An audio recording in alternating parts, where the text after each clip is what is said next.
মানে তোরা সকাল 10টার সময় গোসল করতে ভয় পাইতাছস? এত শীত? হ্যাঁ, আর আমাদের সময় একটা সময় ছিল পুরো এটা আবারও চাপা মারা শুরু করে দিছে। ভোর 3টার সময়।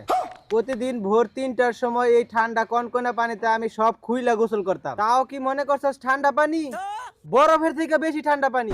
মানে এত ঠান্ডা ছিল তুই বিশ্বাস করতে পারবি না, মা এরা দেখতাম সোয়েটার পিন্দা ঘুরতাছে। তুই একটাবার চিন্তা করে দেখ, ভোর 3টা, ভোর 3টার সময় কেউ গোসল করে? আমনে তাহলে কি আরে ভোর 3টা বাজে গোসল করতেন? শখে কি আর কেউ গোসল করে ভোর 3টায়? কিন্তু আমি শখে করতাম। আরে ভোর 3টার সময় গোসল করার পরে এরপরে সারা দিনও আমার আর শীত লাগতো না। কে শীত লাগতো না কে? মানুষের দেখতাম আগে গেঞ্জি পরতো, তার উপরে সোয়েটার পরতো, তার উপরে জ্যাকেট পরতো, কিন্তু আমি ছিলাম তার পুরাই উল্টা। আমি আগে জ্যাকেট পরতাম, তার উপরে সোয়েটার পরতাম, তার উপরে গেঞ্জি পরতাম। আর তোরা যেটা শীত কইতাছস, এটা কি শীত?